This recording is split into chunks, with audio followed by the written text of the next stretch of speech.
What's good? Welcome to Speed Lab. We are here inside of Speed Lab. This is where we break down people's film and I help coach them to make them faster. Pretty simple. If you have film and you're interested in getting it reviewed, you can click the link in the description and it'll take you here and you click film review and you'll be able to have your film reviewed. Okay? So we have two films to review today from three athletes actually. The first one is an interesting one. It's from Nairman, who is quite fast. He's got some wheels behind him, and he came to a realization, which is interesting one, and and ultimately, honestly, it's good for Nairman that he learned this. So we're going to review this film from him. He had about a 10.5, 4 and 100, and he runs about a 20.58 in the 200. He says it was unofficial, which we'll figure out what that means. But you see here, he's on pace for a national record if he can replicate this 20.5 in a real race. So let's see what Narriman was able to discover, why he feels like he's better at the 200 than the 100, and see what inside of his film might help improve that, or if that's just what it is, he might just be better at the 200, which is a real possibility. Which one of these looks the best? You guys tell me. No, maybe this way. This way? Oh, meow meow. How's it going? You're back.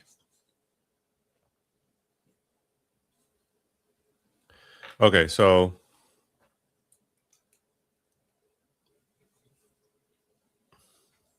meow meow, I helped you out a little bit before, or I know you've been here before, but you didn't join.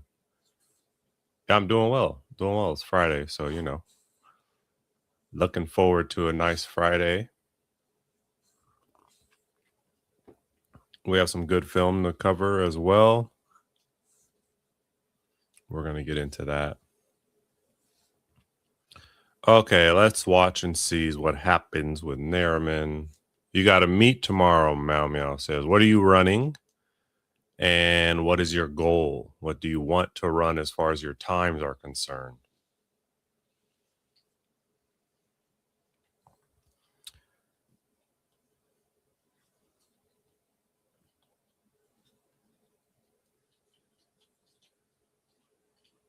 Smokey,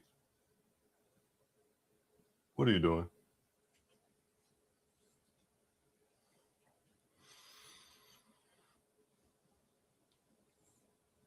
Okay, so this is Nariman. Let's see his 100. So it's unofficial just because I guess it's practice here.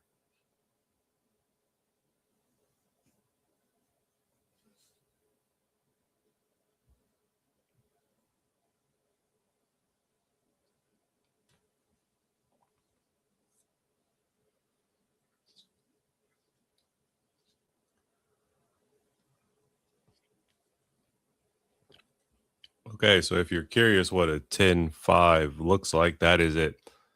I'm doing long, triple, high, and 4x1. Okay, nice. You got a lot of jumping going on.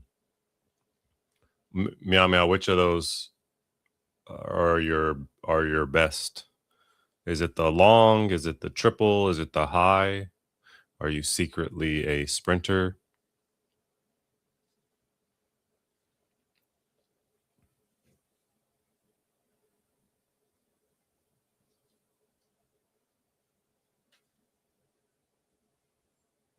Okay, so Nairman's always a good example of what it looks like to be big out of the blocks. Look at the arms. The arm motion is what I'm paying attention to, right?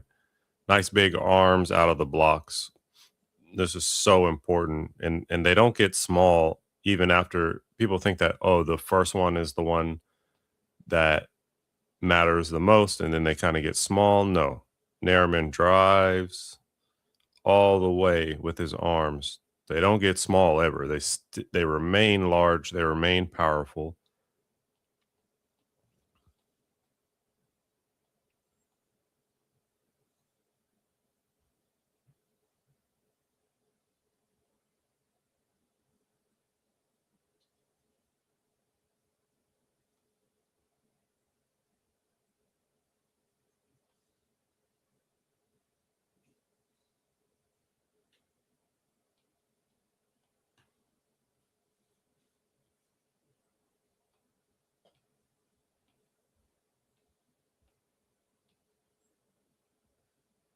Okay, very good.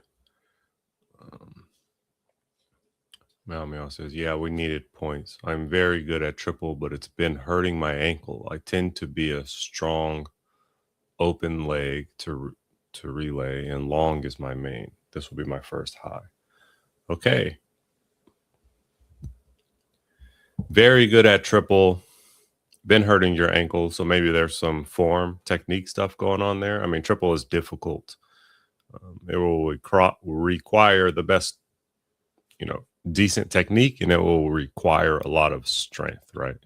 What you find is that 400-meter runners are actually pretty good 400-meter runners. Excuse me, triple jumpers are actually good 400-meter runners, and long jumpers are good 100-meter runners. So, long jump being your main event, still very good at triple, just trying the high. It's okay to explore and see how it goes, but it's also fine to just be a horizontal sprinter, jumper, as in only do the long and the triple, skip the high.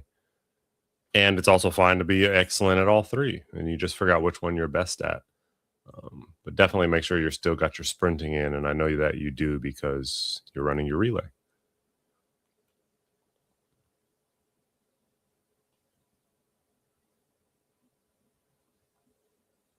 Nice patient dry phase, patient transition, open.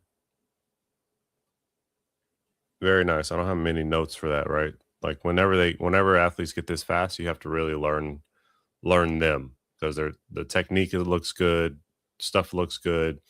It's just about learning them as an athlete and what they need mentally and what changes in their programs they need and higher levels detail stuff.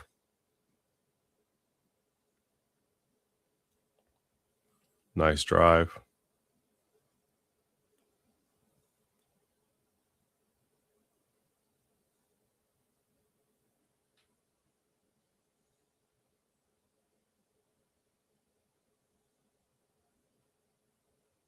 Very good. So one of the things Nariman was able to figure out throughout this process is that he's a better 200-meter runner.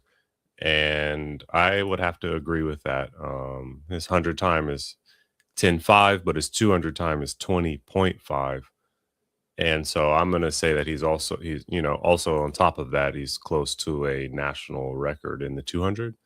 So I would also lean towards the 200 for Nariman, um, and use the 100 as training. What I like to say to all of my sprinters is that in order to be a great 100-meter runner, you have to run a great 200-meter runner. And in order to be a great 200-meter runner, you have to run a great 100-meter runner. And it keeps going. In order to be a great 400-meter runner, you have to run a good 200, good 100. They all relate. Um,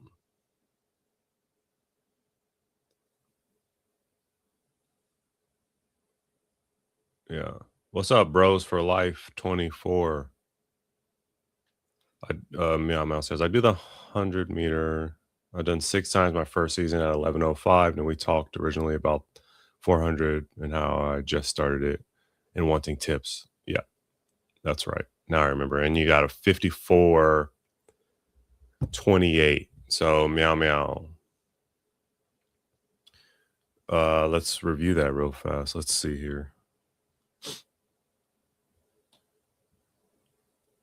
Watch this, Meow Meow.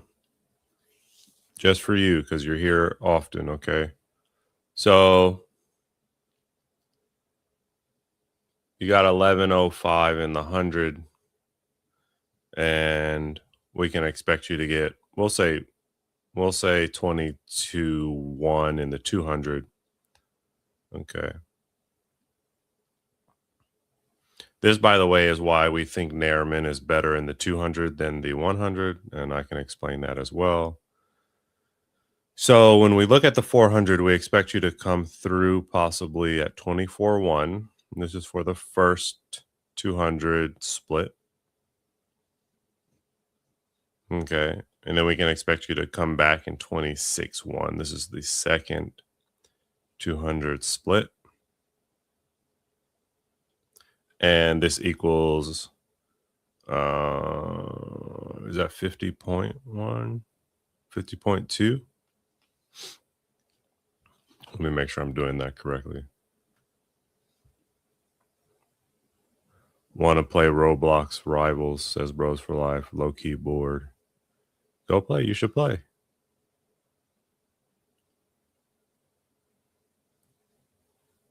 Yeah, 50.2. Okay, meow meow. That's about where I would expect your 400 time be based on your 100 time. All right. And you told me that you run 54.2.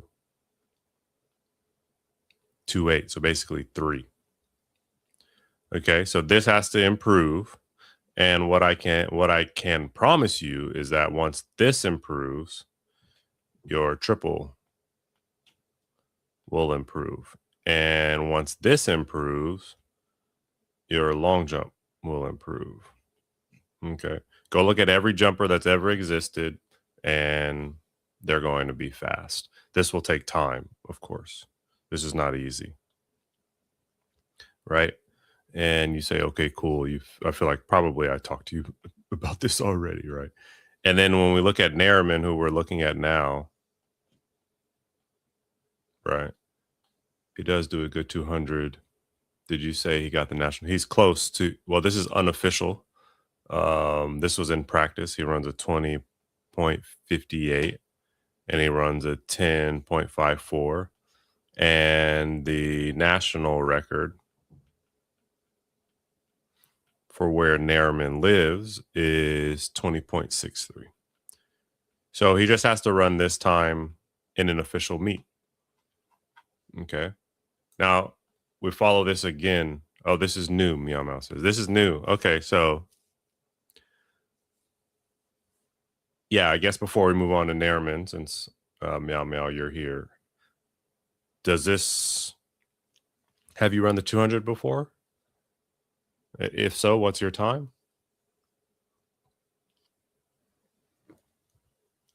Okay. This is look, whenever I have my jumpers,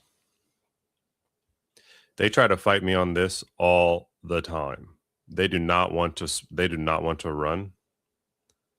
They try to fight me, they try to bargain with me. Coach, please, what if I jump this? What if I jump that? You're new to everything. Okay, no problem.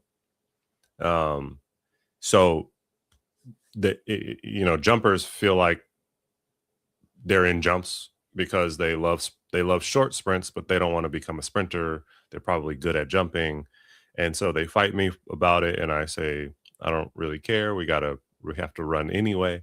And so I sign them up for some hundreds and 200s, and then the next meet I sign them up for 200s and 400s, or maybe a 4x4, right?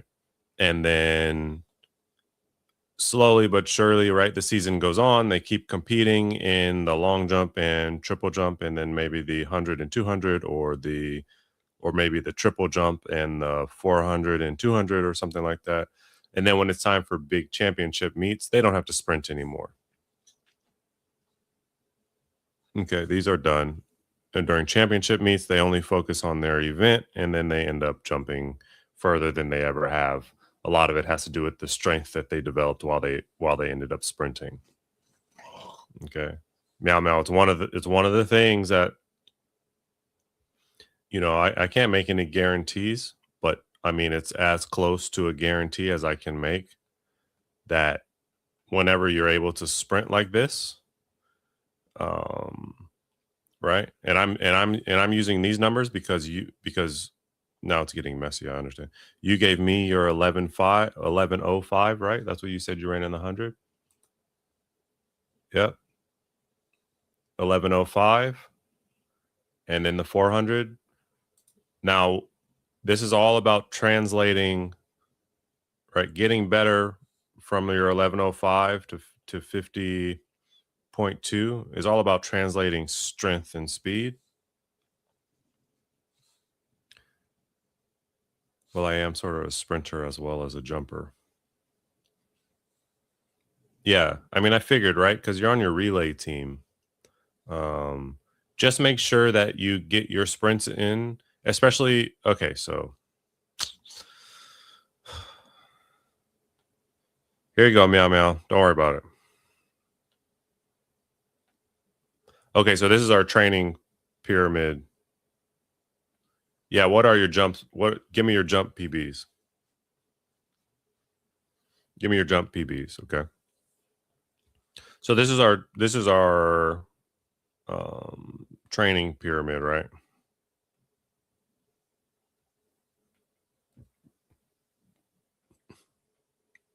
And this is how we should be training throughout the year. Okay. So this is beginning.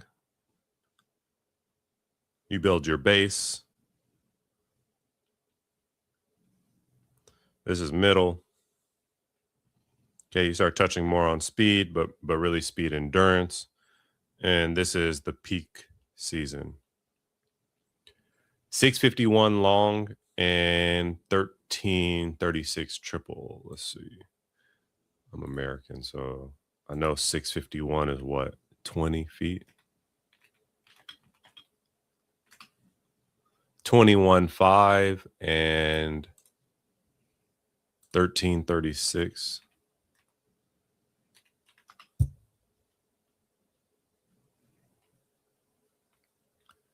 is 43.8 in the triple.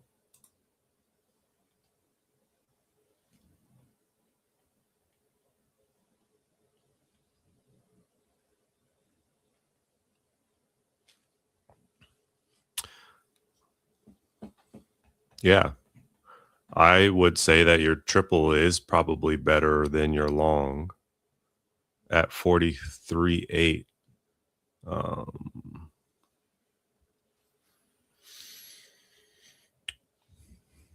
But the long isn't horrible either. So how old are you, Meow Meow?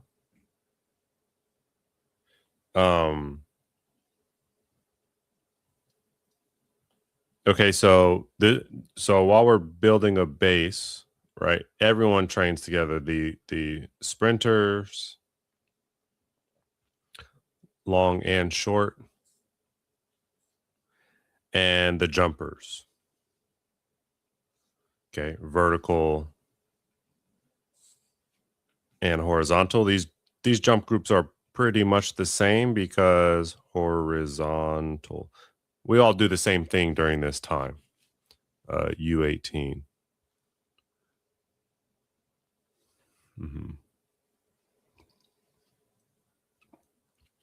Okay, and then now when we go to speed endurance, we can separate a little bit. We can get some of the long sprint and short sprint. They'll have a little bit of different days, and then some of their days will be the same. Okay,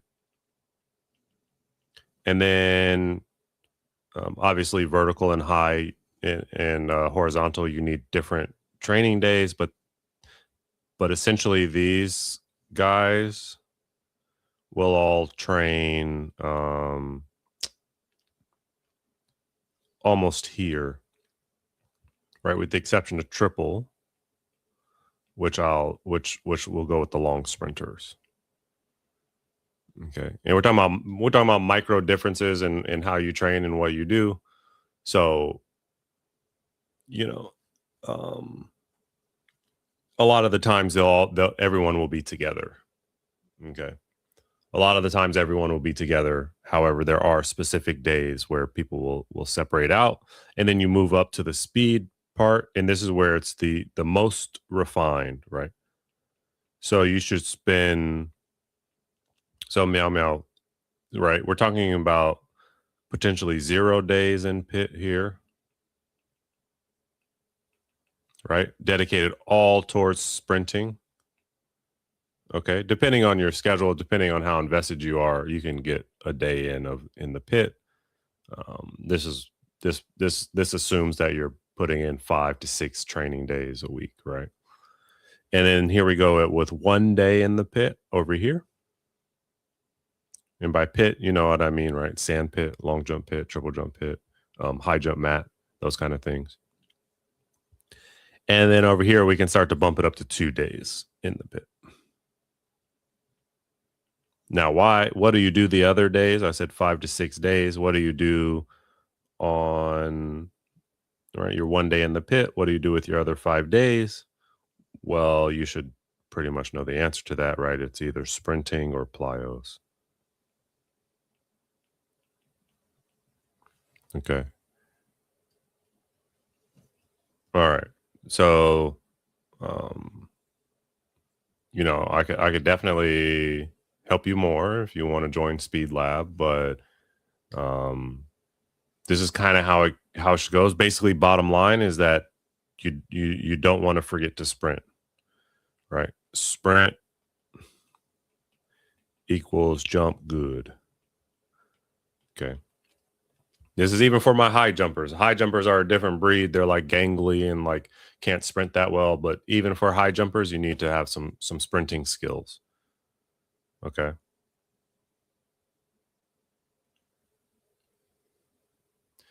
Now, briefly before we get back to the film as well, we're talking about Nairman and his national record, right? So if I do the same math, here is 10:54 should equate to a 21:09 or something, but instead he's running 20.58, and so that's how we know that his 200 is significantly stronger than his 100. Now, an interesting note about the 100 is that it takes some time to get into rhythm for all races, and then some people will find their rhythm in the 200 earlier in the season than they will in the 100, and others will find their rhythm in the 100 earlier than the 200. This is the way that it goes. So Nairman still has chances to make his 100 as good as his 200. He just has happened to found his rhythm inside of the 200 before his 100, and he might also just be a 200-meter runner, which is very real possibility. Okay. So Meow Meow, does this help? I mean, I know it's a big to go from 54.2 to 50.2. It's a big request. Okay, I would encourage you to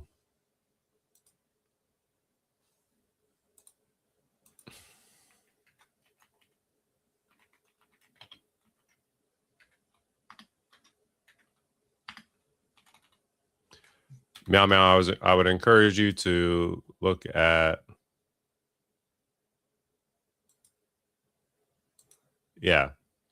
and I tell people this all the time, Meow Meow, which is that the more things that you're willing to do that other people are not, the more ahead you will get. And I promise you, a lot of jumpers are going to try to fight their coach or the advice that they need to sprint more. Okay, I would advise you to look at Christian Taylor. He's like one of the best triple jumpers in the most recent era. I've had the privilege to jump against him, and he runs a 45-second 400, something like that, and jumps 59.8 3/4. Okay, which ranks second on the all-time.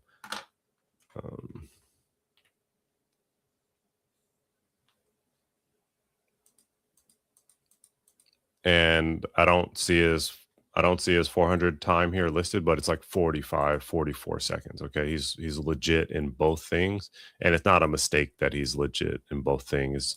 It's just as you're saying, Meow Meow. They tie together. So okay.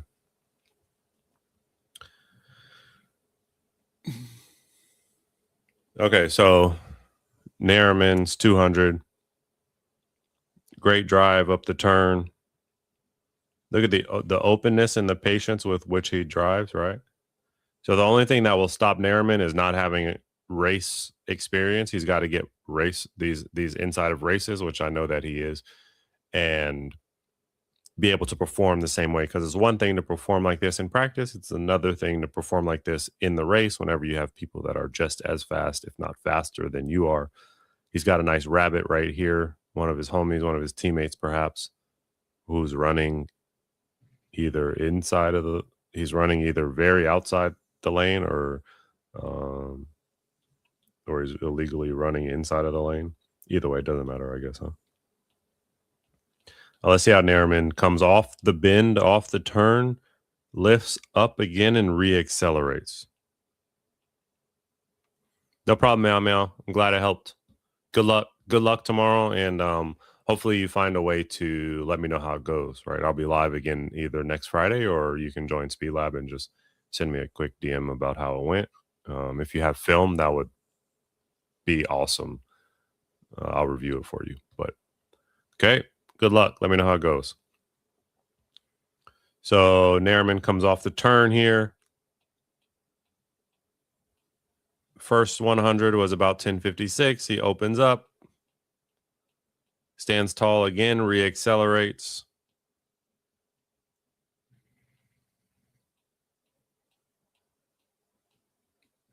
Nice and efficient arm swings as well.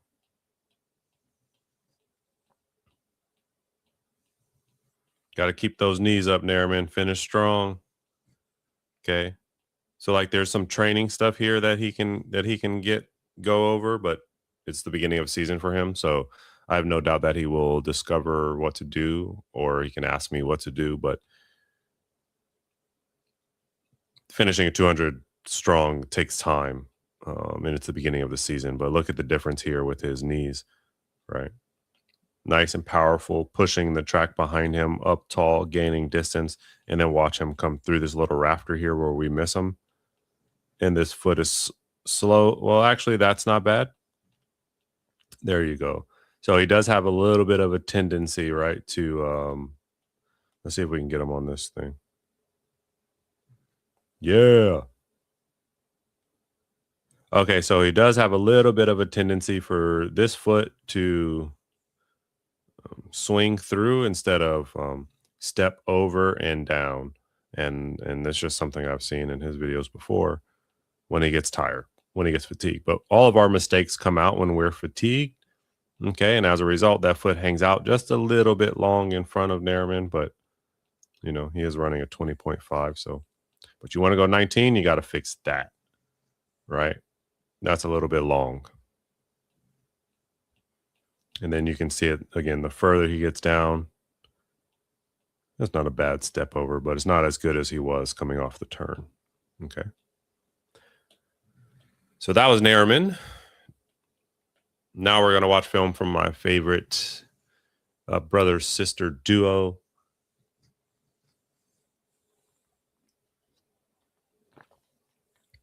So we went over some drills yesterday with them, and then they had 150s. Now on the drills, I really got them fatigued. I got them some nice lactic acid by slowing them down and making sure that their drills were perfect, right?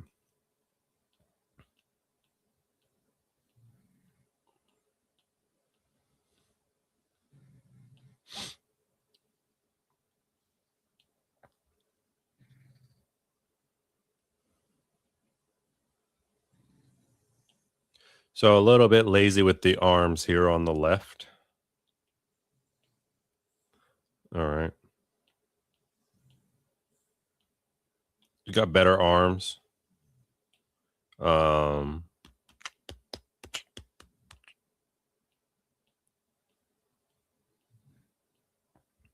then this toe, I don't really like that toe drip down like that. Got to stay the dorsiflexed. But actually, it's not horrible. You are going to plantar flex once you strike the ground and push off. Same with his sister here. This toe needs to be fixed. Not down like that. It needs to be dorsiflexed up towards her knee. Like this. This is a... Oh.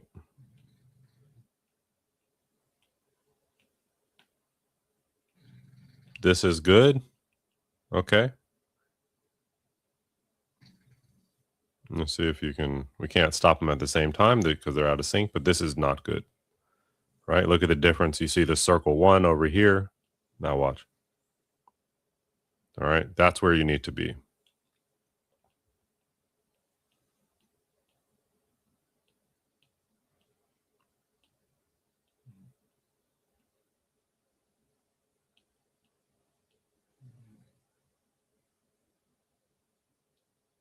This is good, though. Striking under her hips, which has a little bit of a tendency to sit back, but She gets them under her. Okay. Whereas like okay, so what I'm looking for is stiffness upon landing. Okay. So watch when she strikes that no.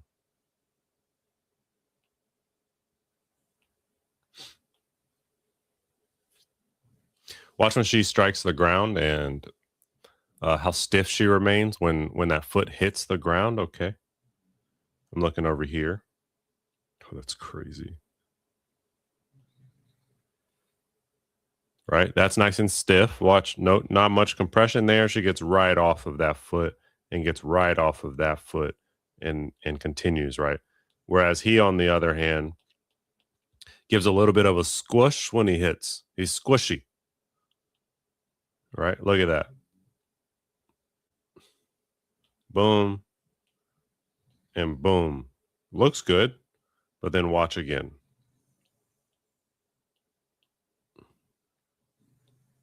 Squish. You see?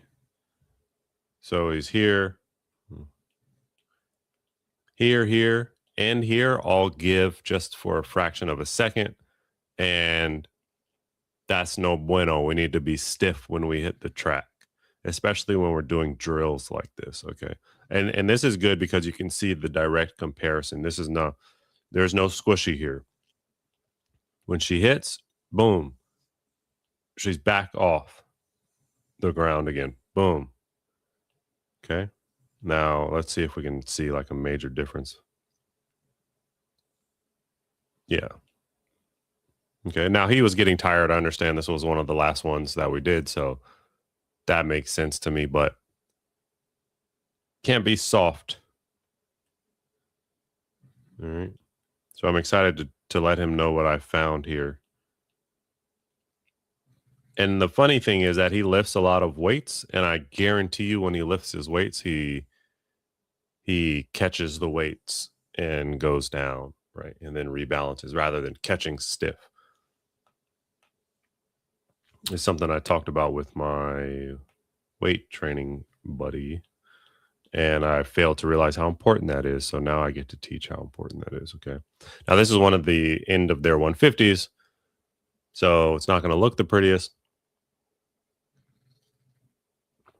But remember, fatigue will make you tired.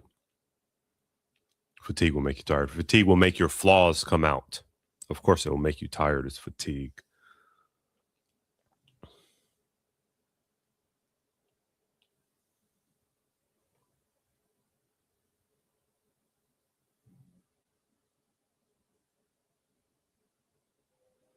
Yeah. So he's doing what Nariman does, but he does it all the way through his rep. I can guarantee, even though we haven't seen it, right? But Nariman only does this when he gets tired. Look at this leg. First of all, look at this. That is a little bit extra, a little bit too much. Okay. Now, watch the foot. Look at how it okay. This is a nice position, right? People refer to it as figure four or whatever you want to call it. Um, can I get that thing there? No, that's okay. Watch how this foot drags through this way as opposed to stepping over and down this way. Okay. See, the foot just drags through. It doesn't step over. And this is a massive braking motion here. Big break and squishy like we saw in his straight and his high knees. Okay, same for the other side. That foot drags through and just flops down instead of stepping over and stepping down.